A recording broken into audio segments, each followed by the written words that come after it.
Welcome to Jerry Plays. After almost a decade, Triumph Studios is returning to their fantastical fork strategy roots with Age of Wonders 4. But the question is it worth playing? Let's find out. Firstly, let's talk about the world building in Age of Wonders 4.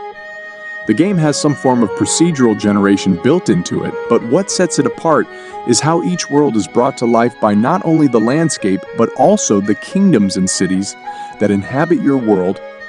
You start out in your own little corner of the world with no knowledge of what lies beyond your realm.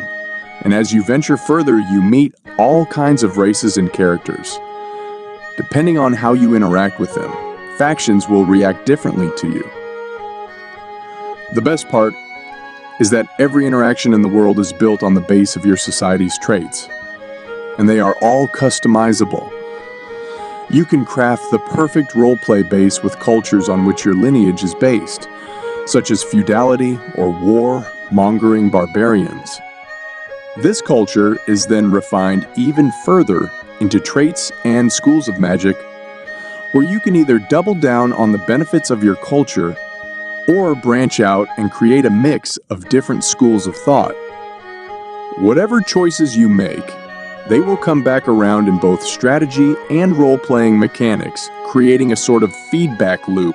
While the topics you are able to research are randomized, the schools of magic that are presented to you are left entirely up to you. As your society progresses, you gain access to new schools of magic, which in turn allow you to research new abilities and units and increase your affinity. The gameplay feedback loop is only deepened by the fact that you gain the ability to access new tech, based only on the affinities of your culture. You gain experience in an affinity through different means while playing, and the more you learn in a certain affinity, the faster you will unlock empire-wide abilities that correspond to the affinity.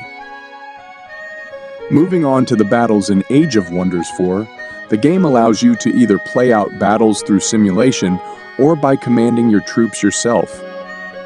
Even in tactical battles, you can let the computer take control for a turn or two if you're nearing the end and no victory is inevitable.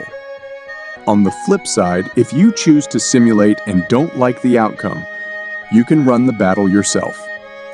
This is a welcome feature, as it allows you to immerse yourself in the game and have complete control over your troops.